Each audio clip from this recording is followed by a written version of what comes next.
Chinese फौजियों ने कुछ इस किस्म की हरकत की वहाँ पे लद्दाख में पेंगोंग के इलाके में कि इंडियन आर्मी ने चाइना के फौजियों को मारा है।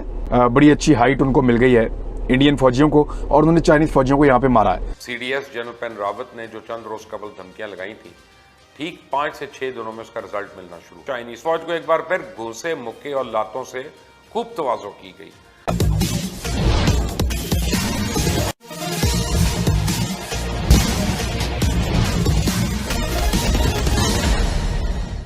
से खामोशी अख्तियार करने वाली चीनी सरकार आखिर क्या हुआ कि अपने मुखपत्र ग्लोबल टाइम्स के माध्यम से उसे कहना पड़ा कि भारतीय सैनिक चीन सीमा में प्रवेश कर गए थे, भारत को ऐसा नहीं करना चाहिए था।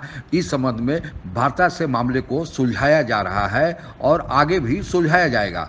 आखिर इस नरम लहजे का कारण क्या है, हम बताते हैं असली वजह। इस नरम लहजे का यह कारण है कि 29-30 अगस्त की रात पुनः चीनी सैनिक भारतीय सीमा में प्रवेश करने के लिए मंसूबे बना रहे थे और इसकी खबर भारतीय पक्ष को लग गई और इसके बाद भारतीय सैनिकों ने चीनी सैनिकों की जो दुर्गति की, शायद उसका अंदाजा वो नहीं लगा पाए होंगे और इसकी खबर आप तक विभिन्न समाचार माध्यम से मिल भी गई होगी। आइए सुनते हैं पाकिस्तान के चैनल पर इस संबंध में क्या प्रतिक्रिया दी जा रही है।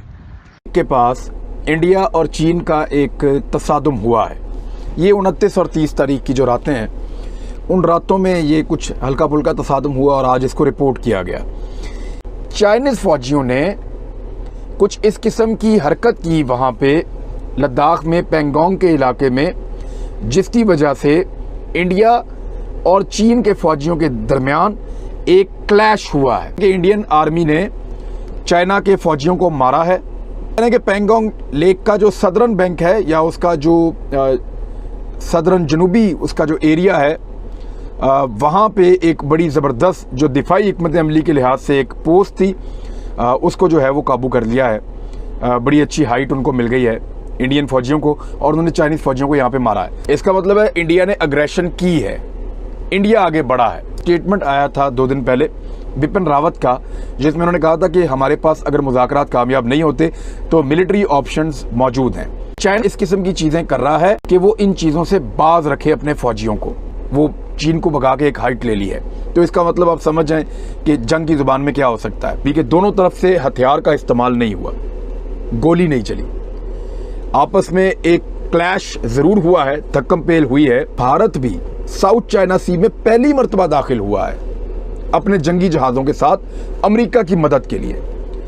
रिपोर्ट जो किया गया वो ये कि भारत के 2 जंगी जहाज़ साउथ चाइना सी में उतरे हैं और अमेरिकन के करीब गए हैं अमेरिकन की मदद के लिए कि जी हम भी आपके साथ खड़े हैं, हम आपकी मदद करने के लिए यहाँ पे आ गए हैं। तो एक सिंबॉलिक इन्वायरमेंट क्रिएट किया जा रहा है चीन के खिलाफ। चाइनीज फौज ने खोदे हुए गड्ढे में खुद गिर गया। सीडीएस जनरल पेन रावत ने जो चंद रोज कबल धमकियां लगाई थी, ठीक 5 से 6 दिनों में उसका रिजल्ट मिलना शुरू हो गया, जिसमें उन्होंने कहा था कि अगर चाइना भारत मुज़ाकरात नाकाम हुए तो फिर फौजी ऑप्शन इस्तेमाल होगा। सूरत हाल पर काबू पाने के लिए ब्रिगेड कमांडर सतह की फ्लैग मीटिंग जोशोल पर हुई है। दरअसल हफ्ते की शाम को तकरीबन 500 चाइनीज फौजियों ने जोशोल गांव के करीब एक तंग वादी स्पनगुर में दाखिल होने की कोशिश की और 3 घंटे तक हाथों से लड़ी गई लड़ाई, यानी चाइनीज फौज को एक बार फिर घूंसे, मुक्के और लातों से खूब तवाज़ो की गई। हिंदुस्तानी पुलिस के एक सीनियर जराए ने टेलीग्राफ को बताया कि हमला पसपा कर दिया गया तो इंतकामी कार्रवाइयों में खसूसी बटालियन ने आज सुबह सवेरे पेंगयोंग साओ में झील के आसपास की पहाड़ियों में एक चाइनीज कैंप पर भी कब्जा कर लिया। चाइनीज फ़िज़ाइया के तैयारे line of actual control LAC के आसपास फिजा में गश्त कर रहे हैं और हालात इस वक्त कशीदा हैं। DW के मुताबिक भारत ने दावा किया है कि मशरकी लद्दाख पेंगयोंग साओ झील के जनूबी इलाके में चाइनीज फौज ने सूरत हाल को तब्दील करने की कोशिश की, जिसे भारतीय फौज ने नाकाम बना दिया। नई दिल्ली में भारतीय हुकूमत की तरफ से जारी बयान में तस्दीक करते हुए कहा गया कि यह वाक़या 29 और 30 अगस्त की दरमियानी रात का है और झील के जनूब में इस तरह की झड़पें पहली बार हुई हैं। दिफाई माहिरीन के मुताबिक दोनों के दरमियान ये एक नया महाज खड़ा हो गया। खित्ते में तैनात फौजी जराए ने बताया कि दोनों जानिब के फौजियों के दरमियान ज़बरदस्त हाथापाई हुई है और इस वाक़े के बाद खित्ते में फौजी नकलो हरकत में ज़बरदस्त इजाफा हुआ है। चाइना को शदीद रद्द-ए-अमल का सामना करने के लिए तैयार रहना चाहिए। भारत ने आज पहली दफा बाज़ाब्ता तौर पे उनकी फौज ने एक इलामिया जारी की है। 2930 की रात को चाइना की फौज ने दोबारा भारत की एक और जगह, एक और ख्याली LAC जो है उसको अबूर करने की कोशिश की, जिसको भारत की फौज ने नाकाम बना दिया। प्रीएम्प्टिव, यानी इसको प्रीएम्प्टिव स्ट्राइक जैसे होती थी ना, कि यहां पर शक है कि कोई लोग होंगे तो एक स्ट्राइक कर दी, तो ये प्रीएम्प्टिव हमने रोका है। यानी हमने अपनी सरहदों के अगर ना रोकते तो शायद उस अंदर आ जाते। बड़ी स्टर्न वार्निंग भारत ने दी है। सवाल यह है कि अब व्हाट नेक्स्ट, यानी देखिए ना पाकिस्तान इसमें मैं आपको ये बात, चाहे जो भी हो, ये देखिए ना 2-3 महीने से हम ये चाइना और ये सारा डिस्कस करें, अब बाकी मीडिया हमारे दोस्त अहबाब इसकी अहमियत समझने लगे हैं।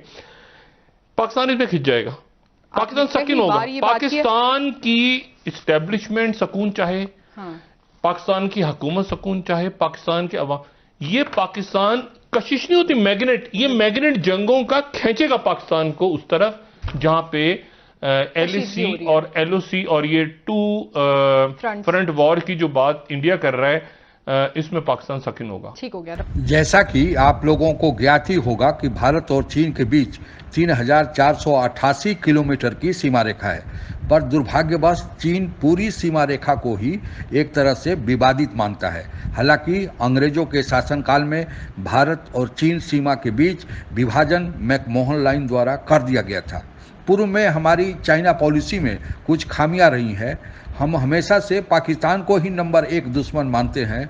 चीन के तरफ से आने वाले खतरे को हम लोगों ने नज़रअंदाज किया है। चीन भी हमेशा से अच्छे पड़ोसी बनने का दिखावा करता रहा है, जबकि भारत की बढ़ती आर्थिक ताकत, विश्व मंच पर बढ़ते प्रभाव से हमेशा ही चीन अपने को असहज महसूस करता रहा है।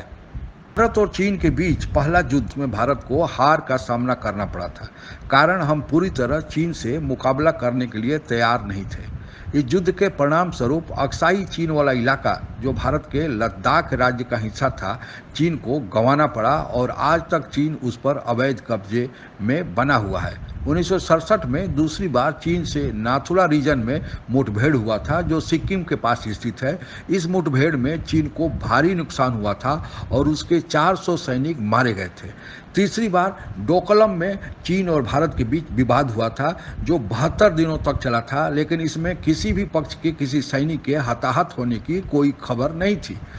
चौथी बार इसी साल 16 जून की रात गलवान घाटी में क्लेश हुआ, जिसमें भारत के एक सैन्य अधिकारी तथा 19 जवानों को शहीद होना पड़ा।